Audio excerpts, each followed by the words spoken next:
Good morning, everyone, and welcome to another session with Shifu Simplicity, going through Bodhidharma's Chan teachings. Again, we're very happy to have with us Shifu Simplicity from Germany, offering us this series of classes. So as usual, she'll be giving a talk, and you're welcome to type in questions at any time, and I'll read out your questions for her at the end.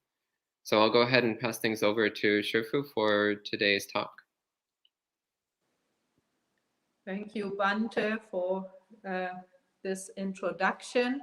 And we will continue with the teaching on the essence of Mahayana practice by the Chan master Bodhidharma. And we already talked about the text. It has five paragraphs or 5 chapters. And we already talked about the first 3 chapters, and there was just a reminder.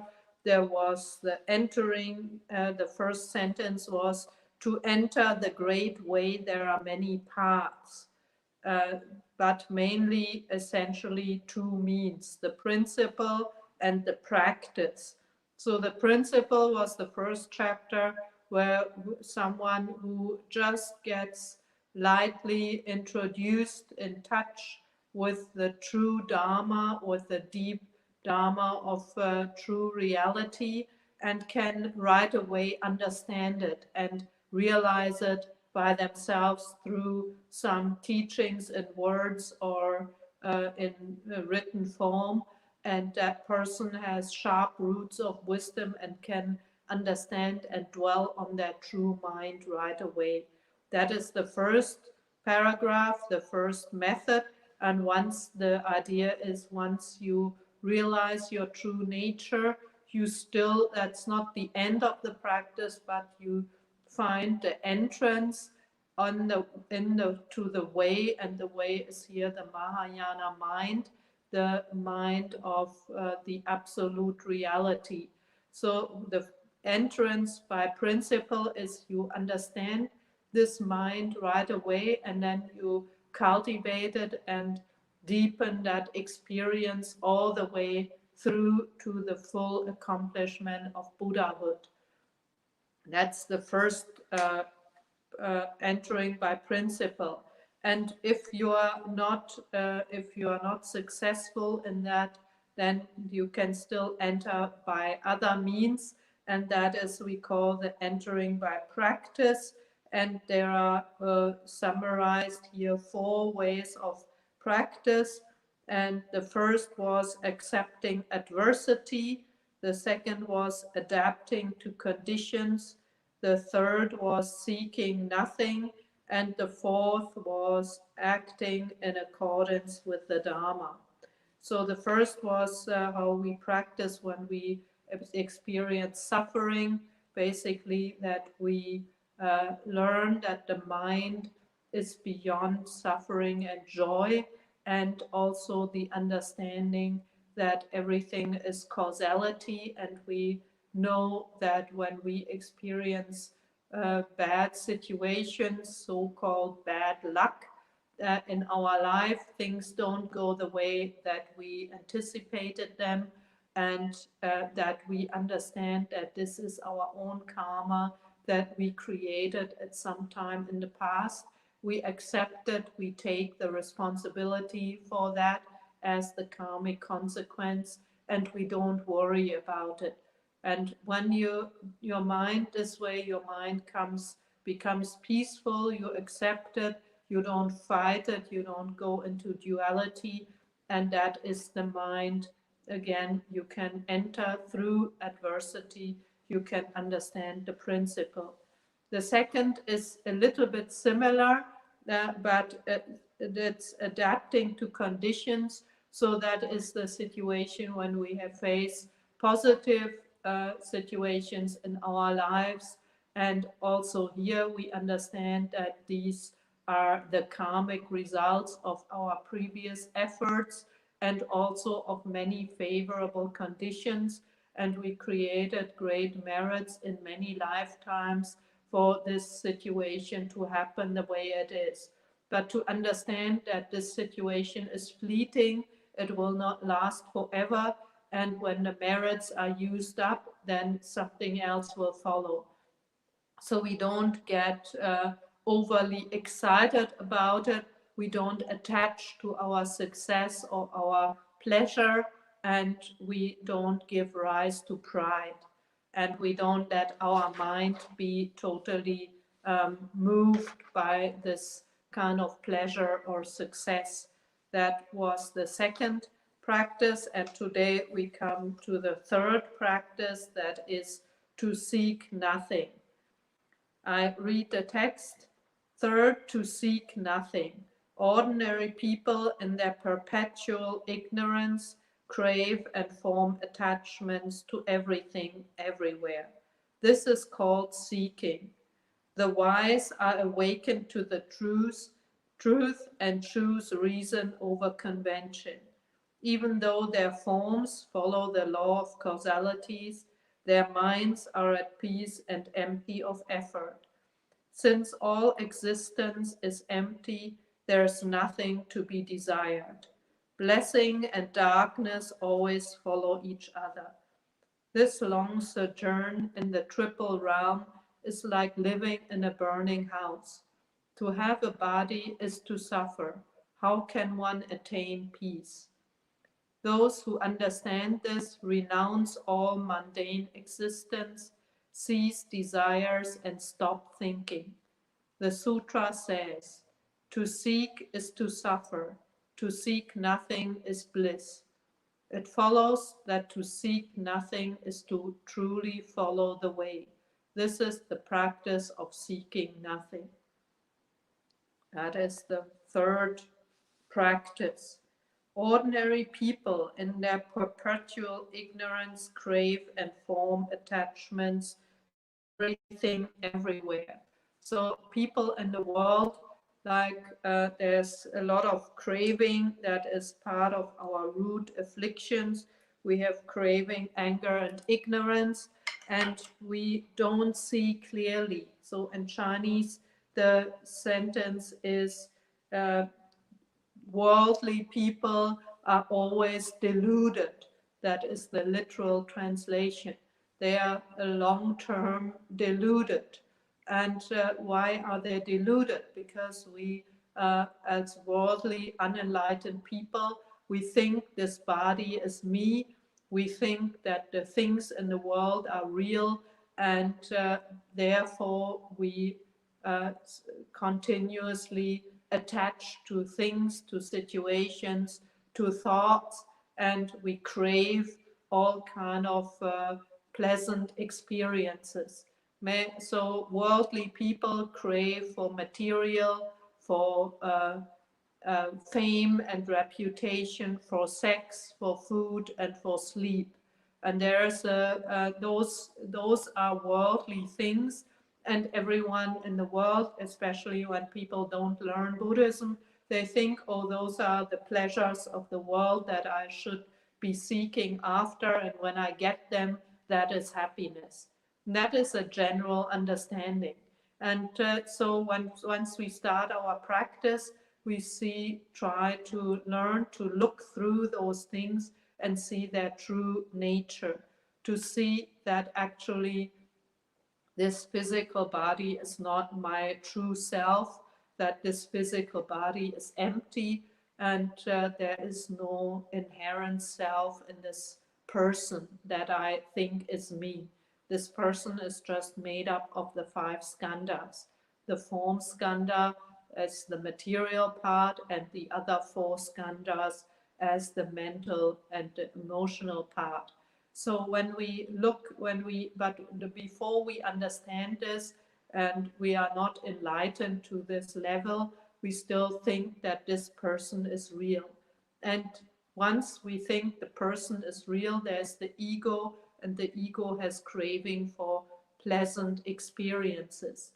The experiences may be the sense pleasures, what we see, hear, smell, taste, the touch or temperature, and also what we are encountered with our thoughts, our mind.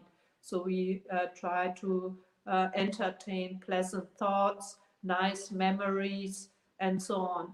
And we sit there and we think about this and that, and or nice dreams about the future, and all this is attachment, and all this. So with those we constantly seek those pleasures from the six senses, and then we attach to them. And that's the way actually that we turn around and around in samsara. In Chinese, from the sutras, I think it's from the Kshitigarbha Sutra, there's a saying, craving for the desire for fame, material things, sex, food, and sleep are the roots of hell. So we need to see that this is a very serious business. Of course, we need to eat and we need to sleep, but here it's the seeking for eating, for food, and for sleep, and the attachment. And we can, when we are honest with ourselves, we can see we also have quite a lot of attachments to food. We like this food, we take a little more. We like that, we don't like that food, so we avoid it. We want to have a snack after work, or when we feel bored, we go to the kitchen or to the cupboard and grab a chocolate or some chips or something, and that all that is craving for food. And so our mind is constantly craving and seeking those pleasures. And most people think that those pleasures that is equal to happiness. And so the life, people, because of seeking and attachment, they create all kind of karma, and that attachment leads to the cycle of birth and death, to the as long as we are attached, even only with one thought that there is rebirth. There will be a new life when we die, and we cannot escape samsara. There's a story of a famous Chan master in the past, and he was already very good in his practice, and he could enter deep states of samadhi, and also he was able to dwell on his pure mind. So he was in his hut, and because he was a very already famous teacher, the emperor was very fond of him, and he had given him a special bowl that was made of a very special porcelain china. And so he really liked this bowl, and he liked to look at it, and he appreciated it very much, and he always took care that it's placed in a safe place. But other than that, he was actually quite relaxed and lived a very simple life in a hut, meditated. And so one day he was in a deep state of samadhi where he had no thought, and his mind was in a state of true suchness. And actually it was the time his lifespan was up, and King Yama had sent two of his servants. The King Yama is the king of death. So when your time is up and your time is, it's time to die, King Yama, the king of death, will send some servants to carry out death and call that person that they need to die. So there were those two servants, and they are beings in the ghost realm, and they tried to look for the monk. But because he was in a state of samadhi, dwelling in a state of no thought, they couldn't find him, because ghosts find us because of our moving of our mind, because the thoughts. And even though when you meditate and you use a way of contemplation, let's say you use your thoughts, you do metta meditation or meditation on impurity, or even if you use awareness of breathing, your mind is still active in those techniques of meditation. But there's a meditation where the mind is totally still and there's no thoughts. The mind is still and clear and alert at the same time. And then there's no movement of the mind, so those two ghosts couldn't find him. So what they thought he must be there somewhere, but they couldn't find him. So they asked the governor ghost of that area how they can find him, and he said to them, "Oh, he's in this deep state of meditation. That's why you can't find him. But there's a way you can get him out of that meditation, because he's very attached to his bowl, and so you just have to make him aware of his bowl." So they listened to this advice, and then they transformed, because they were ghosts and had magic power. They transformed into rats, and they were running around the hut playing with the bowl, and so the bowl made a noise, and immediately the Zen master heard that noise, and his concentration was ended by that noise, because he was attached to this bowl. So he came out of his concentration and thought, who is messing around with my bowl? And then once he came out of his samadhi, the ghosts were there, and they said to him, okay, we are the servants, the assistants of King Yama. Your time is up. You have to come with us. And then he said, in that moment, he realized that his attachment to the bowl was his attachment to samsara, that this was the last thing that he needed to take care of. And because he was so still attached to this bowl, that's why King Yama, or the ghosts, the servants of King Yama, could find him. So he negotiated with the ghosts and said, oh, I still have something I still have a business that is not finished. Give me 5 minutes. And then they thought, well, 5 minutes, okay. So he took his bowl and he threw it in the bushes, and the bowl broke. And at that moment, he let go of the attachment to the bowl, entered a deep state of samadhi. And in that moment, he realized the fruit of arhatship. He overcome birth and death, because that was the last thing, that was his last clinging to the world, to samsara. Well, that is just a story to show us that as long as there is still a little bit of attachment, that is tying us to samsara.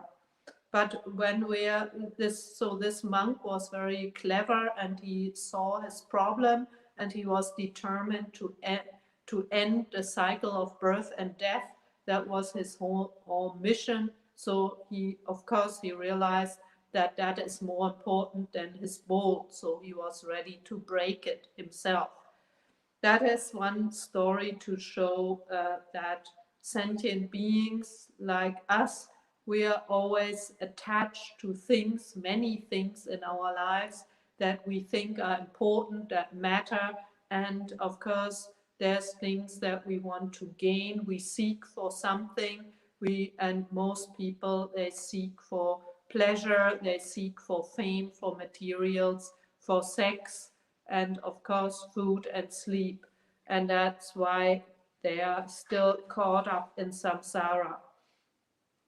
And that is what we call seeking. The wise are awakened to the truth and choose reason over convention.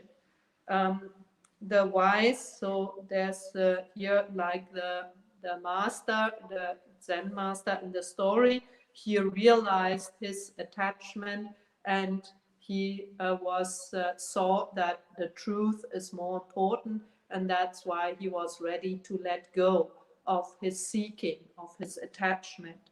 And so when the person is wise, He sees that the truth is beyond those worldly uh, things that we are used to right now. Right now, from the time we were born, we had desires, we were seeking. Little children, they want some sweets, they want toys. Even babies, they want colorful things, and they want a soft touch. They want a soft, maybe some soft um, toy or something they can cuddle. So all these is seeking and attachments. They want food and so on. So we are born with those attachments, and we are, and that is that those are very worldly wishes. But a wise person, a practitioner, sees that these are worldly things and they bring us disaster, namely the disaster of being caught up in samsara with a lot of suffering. So an enlightened person, a wise person here, is awakened to the truth of emptiness of himself, his person, emptiness of all phenomena. So he doesn't strive. Of course, he still has to live his life. An enlightened person still needs to eat and drink and go to the bathroom, but the person is not attached.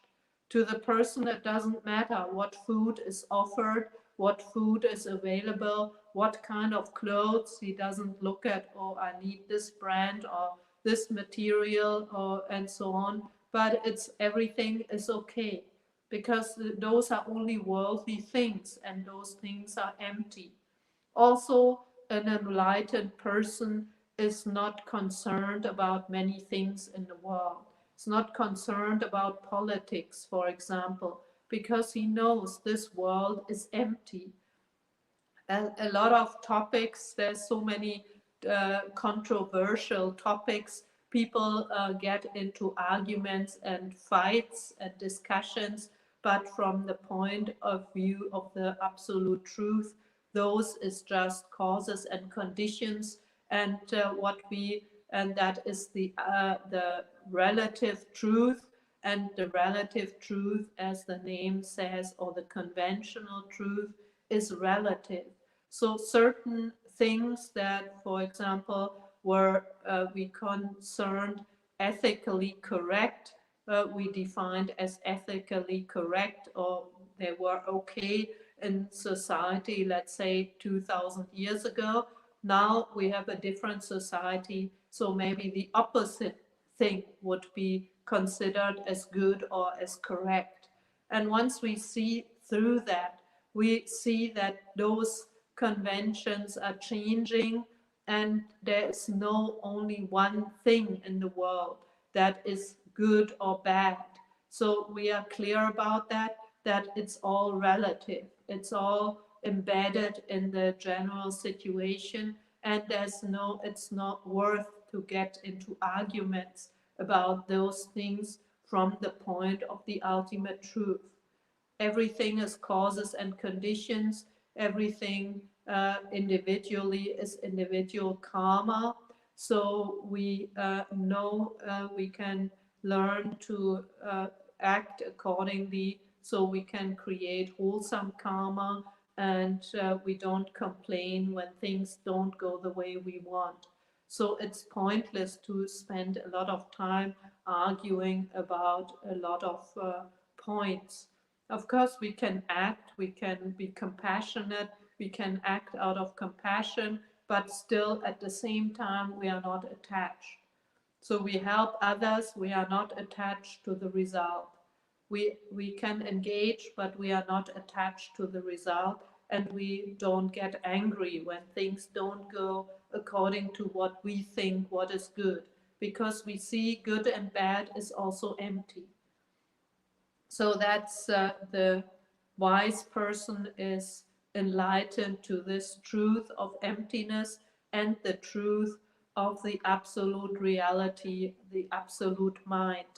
And then the next sentence here, it says, he chooses reason over convention. I have to say I don't like this translation. In Chinese, it's called Li Jiang Su Fan. the literal translation is when Li is the principle that we had in the first chapter, the principle of truth, the principle of true mind, the principle of Buddha nature. So, and opposed to the Li, the principle, there is the conventional things. So when the principle approaches, that means we are more in touch. The more we are in touch with the principle of true mind, the more we approach the direction of Buddha nature. The more our Buddha nature manifests, the more the conventional things will go. They will go far away. That means what we live in accord, more and more in accord with the true reality, with the middle way reality. And the worldly things, they go, that we turn our back to the worldly things. We turn, the more we come closer to the truth, the more we get away from the worldly things and the worldly view. And that is what a wise person is doing. And we can take this sentence and also make it into our practice. We can learn, when we learn Buddhism, to learn what is the view of a practitioner, what is the view and the reality of a wise one, and what is worldly view. And to learn to get slowly turn away from the worldly view. For example, the view that sense pleasures are good, that sense pleasures are worthy of craving for. That's a worldly view. People want money, people want sex, people want relationships. And once we realize that this is all bringing forth future suffering, this is creating karma, this is attachment, that is the view of an enlightened person, of a wise practitioner. So we can train ourselves to look at it from the Buddhist perspective, from the perspective of the view of the Absolute, to see that things in the world are causes and conditions. For example, when we look at situations in society, there will always be situations that are unjust. There will always be natural disasters. So not to get totally absorbed in those facts and get attached to, I have to oppose something, but to understand I can be active if I wish, if I choose to, but not to attach and to always have in mind that this is causes and conditions, and the situation is not just the fault of a few people who are the bad guys and the rest is the innocent victim. But when there's people who are at the bottom end, that it has to do with their karma, that they are in this situation. And we can work on improving situations, but we cannot improve their karma for them. They have to do that themselves. And as long as people create bad karma, there will always be injustice and there will always be people suffering in the world. That's the nature of the phenomena. So that's the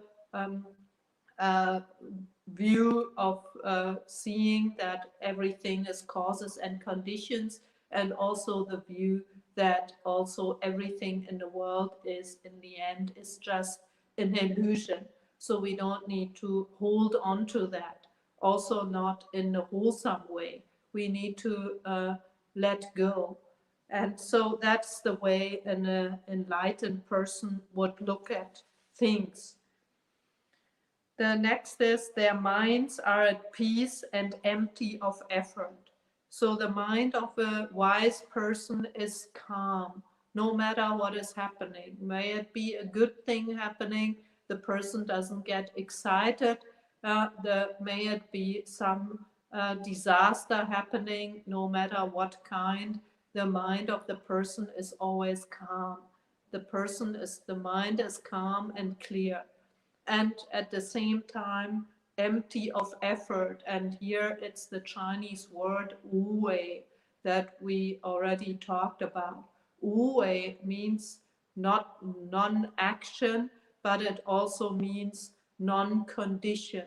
So that is the mode of true mind, the mode where the mind doesn't give any thoughts that give rise to thoughts of greed, anger, ignorance, any thoughts of creation. The mind is just doing things in a very intuitive and wise and calm way. So when there's some child that is running in front of a car, towards a car, I will grab the child very naturally.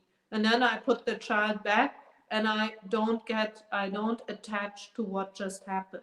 I just do it out of compassion, out of wisdom, without in my mind thinking the situation. And when I get back home, I think about, oh, what would have happened if, and so on. And that is always too many thoughts.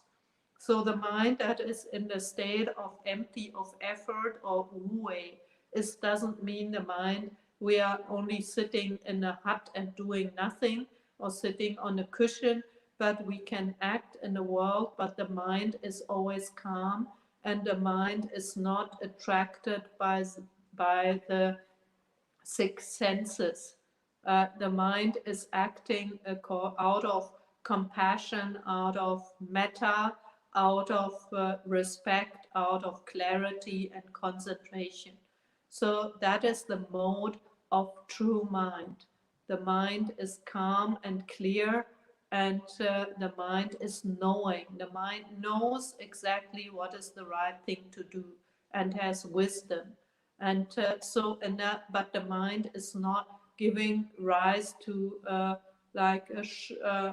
shooting a lot of thoughts, what is usually happening. So that is the state of mind, the mode of pure mind, or the mode of our true mind.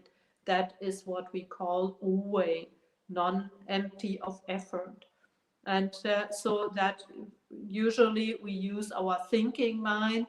We are considering, we are thinking, we are feeling. That is the deluded thinking mind that is acting. But here in the state of wu wei is the true mind that is that is the mode of true mind without any deluded wandering thoughts. And so that is how the wise person is acting. Since all existence is empty, there is nothing to be desired. That is also a wisdom, to see, there's nothing that is worth of seeking. And when we talk about seeking here in generally, of course, it means seeking for worldly things, for worldly pleasures, but it also includes seeking of the path. So the moment we are attached, we create an obstacle. And especially in some newly interested Buddhist practitioners, they hear about enlightenment, about becoming an arhat or becoming enlightened. Then they become very eager and meditate many hours and try to live a very life according to the precepts. But in fact, maybe there's only this short-term engagement, and there's an attachment to, I need to get enlightened fast. Especially in the Zen tradition, you can find that kind of situation very often. People are in a hurry to get enlightened quickly, and they are attached to that experience. They must become enlightened. And once you are attached, that is a kind of seeking too. And the moment there's seeking, the moment is attachment, then you create an obstacle to your path. So it's about letting go. You can only become enlightened when you really let go, even of your spiritual goals. It doesn't mean you don't have goals. In Buddhism, we talk about vows. Last Saturday, we talked about the 4 great vows of a Bodhisattva. So the vows give us strength. They give us an outline. But when we make vows, we are not attached to the vows. We just send them out and we act accordingly, but we don't grasp. And so here the seeking, there's nothing to be desired, also includes spiritual goals. Blessings and darkness. Oh, there no, okay.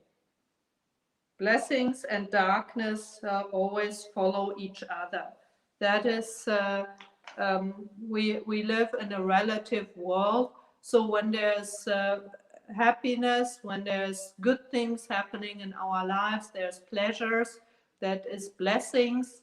Things go smoothly, we are successful, we get what we like. Then, but it's always relative. So when there's good, there's bad. There is duality. There cannot be only good. So when we think of it from this, also from a point of view of society, there a society goes up, has a peak and goes down. When we look at history, we see that very clearly. It's a very normal phenomena. Things cannot always go up and up and up. Economy cannot just always grow. There will be times when it goes down again. That is normal because that belongs to the relative world. So that we need to understand, once we get something good, something bad will follow. So no need to get attached, no need to seek for those worldly things, and also no worry when there's something bad coming. And there's a story about a king who, or a rich person in the past, and there's a girl knocking at his door one day, and she says, and she's very pretty, very beautiful, and she says if she could stay with him for a while. That is in India. And the man is looking at this girl, and he thinks, wow, she is so pretty and so beautiful and has so beautiful clothes. And he says, of course, you can stay with me. Come in. I welcome you. You can stay as long as you like. And then she says, I can stay with you, but there's one condition. No, she stays, she goes, and then a few days later, another woman knocks at the door, and she's very ugly and wears ragged clothes and is ugly and not clean. And so she said, I want to stay here. And the man says, no, I won't let you in. You can't stay here. And she says, but I'm the sister of the beautiful one. So if you let her stay, I will always follow where she goes. So if you let her in, you need to let me in too. And so the man has no choice either to kick them both out or to let them both in. So here, this is just a story about to show that where there's good, there's always bad. That always follows, one follows the other. We cannot always choose the good things and kick out the bad things. That's not the way that life works. This long sojourn in the triple realm is like living in a burning house. There's also, this is a picture, a metaphor of the burning house. The triple realm is the realm of desire, the realm of form, and the realm of formlessness. Those three realms make up our world of samsara. So in the world of desire, that's where we in right now. There's the six realms of sentient beings: humans, devas, animals, asuras, ghosts, and hell beings. We all belong to the realm of desire. And when practitioners cultivate their mind, purify their mind to a certain extent, then and they practice concentration, their mind becomes more pure, and then they reduce their desires, and then they can be reborn in Deva realms, in the realm of form, where there's still attachment to the physical form. And when they practice more, enter deep states of concentration, there's only consciousness. They don't have any physical form, there's only consciousness. Those are different levels of meditative practice, but still they are still in samsara. So that's why it's so important to follow the Buddhist teachings, to understand that this is not yet the goal. Although beings can dwell in those realms for a very long time, when the concentration at some point it will fade away and they will be reborn maybe as a pig. So that's why the Buddha teaches those traditions. That there were numerous spiritual traditions in India that had the goal to reach those levels of meditation. If they only practice concentration and not the wisdom of emptiness, they will still always be caught in samsara. And there's this picture of all these three realms are like a burning house. And so in the burning house, there's always danger, there cannot be pleasure. There's a metaphor in the Lotus Sutra of children playing in an old house, and the father sees that the house caught fire, but the children are so engaged in their play that they don't want to go out, and the father is calling them. But they find their playing so interesting, and they don't bother about the fire that will soon consume them. And so the father thinks of some trick to get them out, and says, "Oh, if you come out, I will promise you, you will get cards to play. A card with a deer, a card with a ox, and a card with a sheep. And so when you come out, I will give you these wonderful toys." And only when they hear this, then they come running out of the burning house. And the cards are the different ways of practice. And so the father is the Buddha, trying to call us unenlightened sentient beings who are playing in the house of the triple realm of the samsara, and we are so engaged in our play of pleasures, seeking pleasures, that we don't see the danger of the fire of samsara. That is the metaphor here. To have a body is to suffer. How can one attain peace? So that is also a wisdom to understand. That is deep wisdom. A lot of us, we are very concerned with our physical body. Of course, we need a body to practice. And once we have a body, there is suffering. Even though we are healthy, there's suffering. That means we need our definite hours of sleep. If we don't get our sleep, we feel unwell, we cannot concentrate, and we need to eat. If we don't eat, we will feel hungry, we will be restless, we cannot concentrate or focus, and we won't have physical strength. So this is a kind of force. We are forced to live in a certain way. We are not free. And that also is a kind of suffering. When we go on a trip, we need to think about how can we organize our food. We need to think, oh, is there any chance, any opportunity to go on the bathroom on the trip? Like I heard the other day in Germany, there was a long distance train, and on the train, the whole train, the bathrooms didn't function. That was a train from Munich to Hamburg, which is about 6 hours or even more. And so the train had to stop at some station to let the passengers get out of the train to go on the bathroom. So when you are on this train and the bathrooms are not working, you cannot go on the bathroom, then definitely you will suffer.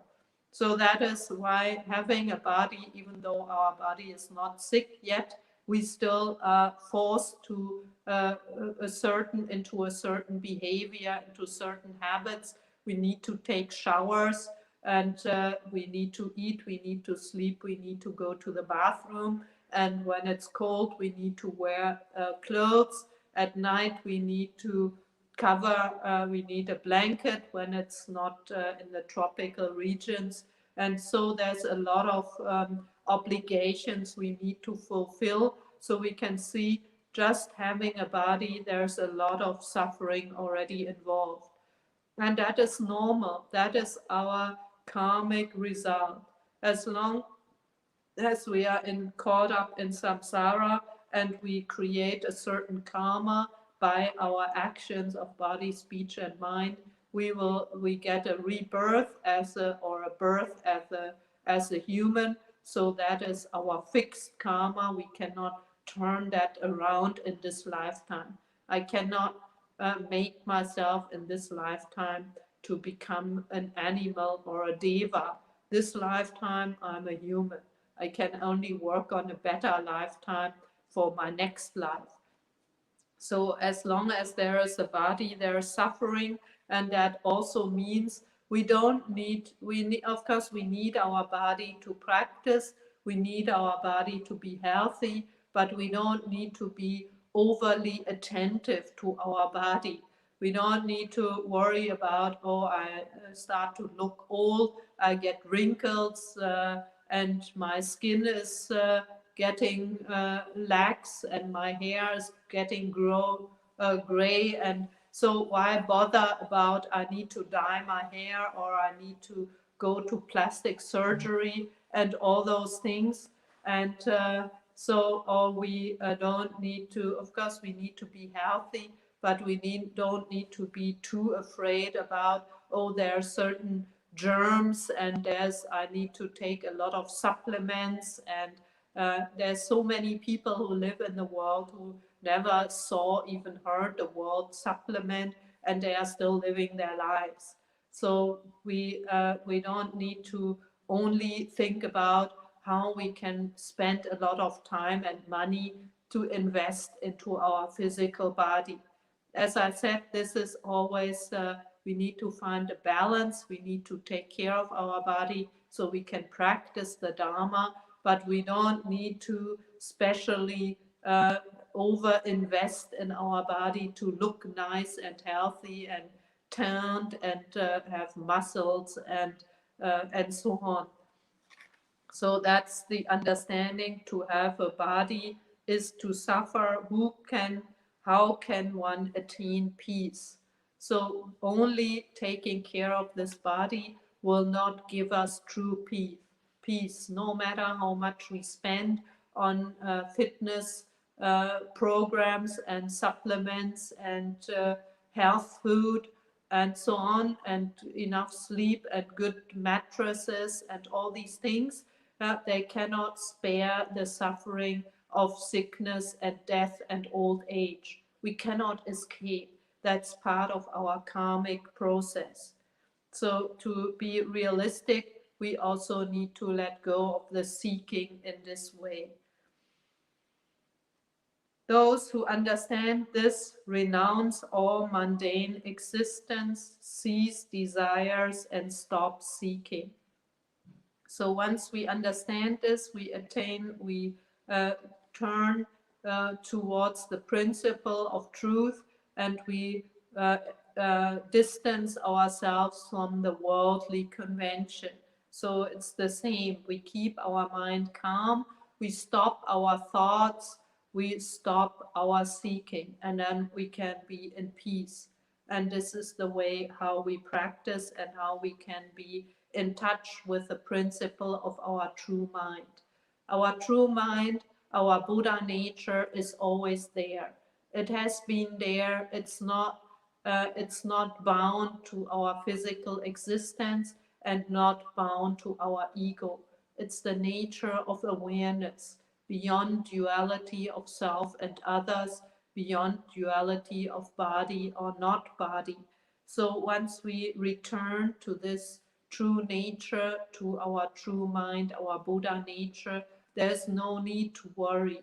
The mind is clear, alert, and not moving. The mind is calm. There's no thoughts. And yet the mind is clear. So, and it's full of potential of all good qualities without attachment to an ego. So once here it continues, to seek is to suffer, to seek nothing is bliss. So this is what has been another repetition to wrap up this chapter. So to understand, as long as we have craving and seeking for something, may it be material, may it be fame, may it be our concepts, our philosophical, political concepts, or may it be our seeking for enlightenment. As long as there's seeking, there's suffering. That is something we need to realize. And our mind, our true nature, is free from thoughts and free from seeking.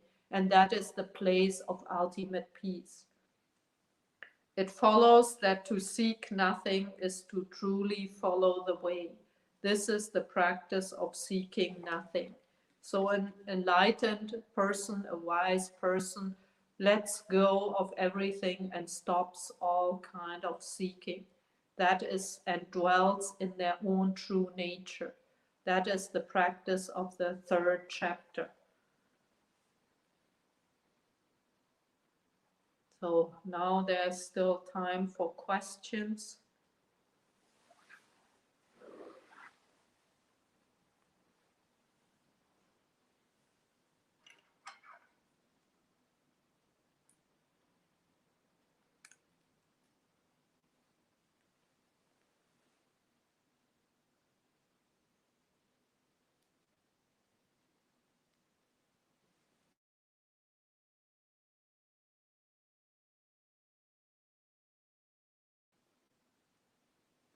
Seek their, oh, sorry.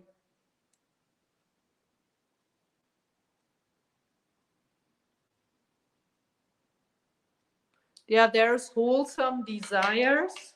It's the question about the wish to attain nirvana. That is a wholesome desire, but we need to also be, so that is a desire that gives us motivation, that gives us power. So that's a kind of desire that is similar to a vow. But even though we see that is wholesome, we need to be aware not to attach to that desire. We don't need to be, we shouldn't be obsessive about that desire. We need to always keep the balance about we practice, and that is Wu-Wei. We practice the practice of non-practice. So we practice anyway, and in a relaxed way, we follow our path, and so naturally we will move towards that realization of our spiritual goals without attaching. That is the way, to find a middle way. Next question. So next question, Anita asks, Shifu, would you say action out of compassion beyond senses is the way to address social injustice and discrimination? Would appreciate if you can give examples of your experience of action through compassion. It's very, actions through compassion can be many things. You see, there's a person who is suffering, and you do some ways to relieve their suffering. It's, but when it comes to activism, we need to always have the wisdom. You can, the wisdom to see that this is conditioned phenomena, that the world is emptiness. So we don't get attached to, we wish something, we have a wish to have some good results, that society will be more just, but we also need to have the wisdom why there's injustice. Why are some people suffering? It's because of their karma. So we can, of course, we can help to improve certain situations, and things have changed in our civilization. some values have changed compared to 300 years ago, but we need to be aware that no matter how much we try, there will always be injustice because people create bad karma every day. When we look around in the society, even when we look around at our own ways of being, we see how much negative karma we already created with our words. We get angry at people, maybe we are not so honest at some moments, and that's us as practitioners. But how many more people are there in society that don't even practice the 5 precepts? People who kill others, people who steal, people commit violence, people commit adultery, people rape, people lie and deceive others, and so on. So once people create those things, they create their own suffering. So in this or their next lives, they will be suffering. And I can say, okay, I feel sorry for them. I have compassion. I see they are suffering. And the best way is to help them with the Dharma. We can, because the way the suffering ends is only by people become aware of their causality, of their own responsibility for their lives. So it's much more effective in the long run if we teach people about karma. Of course, we cannot reach out to everybody, but to generally educate people about karma and about the practice of the Dharma, that this is the way out of suffering, is more effective and more wholesome than to spend a lot of time and energy to trying to turn around the already existing conditions. We can, if you wish to do something, you can, of course, it doesn't say you cannot do it, but you need to be aware that this is causes and conditions, and we cannot switch everything around. We need to be realistic about that. And so with compassion, it's easier to help individuals, I have to say, then because individuals, you have a direct connection to people, and maybe you can help them and influence them also in a positive Buddhist way. And very important it is when we want to engage in more global things, to have that wisdom that the world is an illusion, that all these phenomena are eventually empty, and how much do we really want to put in of our energy into phenomena that are in the end are an empty world. And and very important it is not to create any more negativity. That means not to become frustrated and not to become angry and not to blame others for some situations. That's very important. Okay, thank you, Shifu. And next, Gita asks, will one know/realize when to let go of the Noble Eightfold Path? It's not about letting go of the Noble Eightfold Path, it's letting go of our attachment. So, for example, when you think the other day, attachment to the practice, that the other day I had an appointment with a lay person. She wanted to visit me, a Chinese, and we said, okay, 5 p.m. And I had a class in the evening, so I didn't have that much time, and she was only in Berlin for 1 day. And so I said, okay, I have time at 5 p.m. And then it was 5:30, and I thought maybe she's not coming. And then she showed up, and I said, oh, I thought we were meeting at 5. And she said, oh, I needed to do my practice, my Buddhist practice in the hotel room. And I thought, well, that is upside down practice. No, here you can come, and you made an appointment with a nun for a Dharma talk, but she was so attached that she needed to do her recitations, and she had a long journey, and she hadn't done her recitations, and she needed to get that done before she can really do something else. And so that was an example of someone who was too attached to her Dharma practice. So, of course, the Eightfold Noble Path, we should continuously keep it in mind and practice, but not attach. For example, when I say I practice the precept, I look down on others who don't practice the precept, or at other practitioners who don't practice well, and all those are attachments. So it's a fine balance that we have to find in ourselves.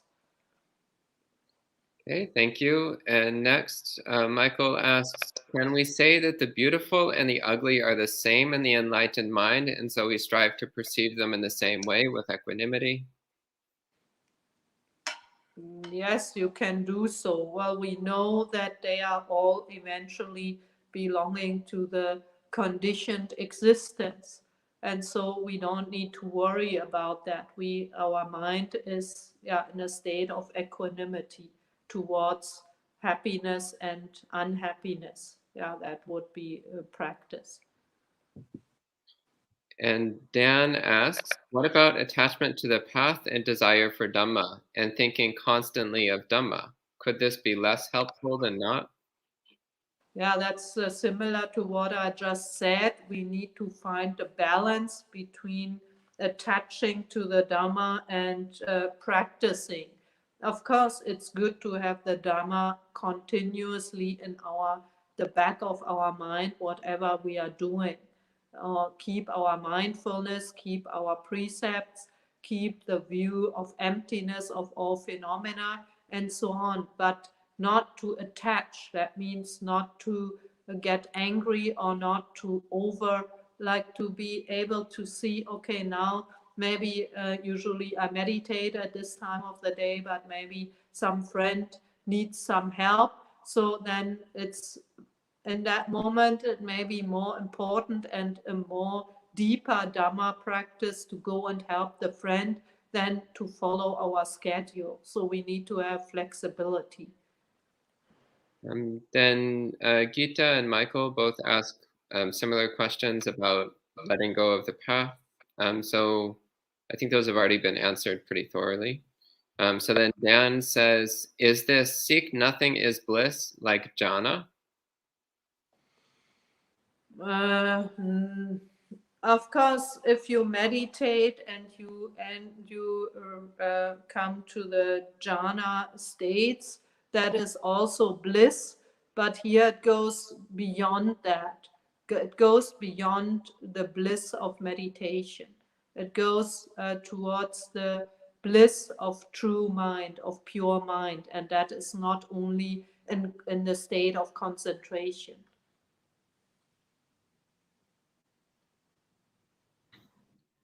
Okay, well, thank you very much, Shifu. That's the last of the questions. So I think we can go ahead and end there for the morning.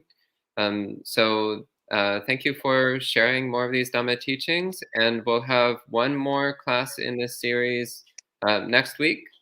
So the final in the series on this essay by Chan Master Bodhidharma. Though hopefully Shifu Simplicity will find time to do some more talks in the future. So we'll see if we can make that happen. Otherwise, please go and visit her center in Germany when you get a chance, and check out her upcoming monastery, which hopefully in the next few months will become a reality. And if you're here in New Jersey, please come and join our weekend programs, or just keep joining in for our ongoing live streams. So for now, we can end the session with 3 sadhus. Sadhu, sadhu, sadhu. Thank you, Bante, and see you next week. All right.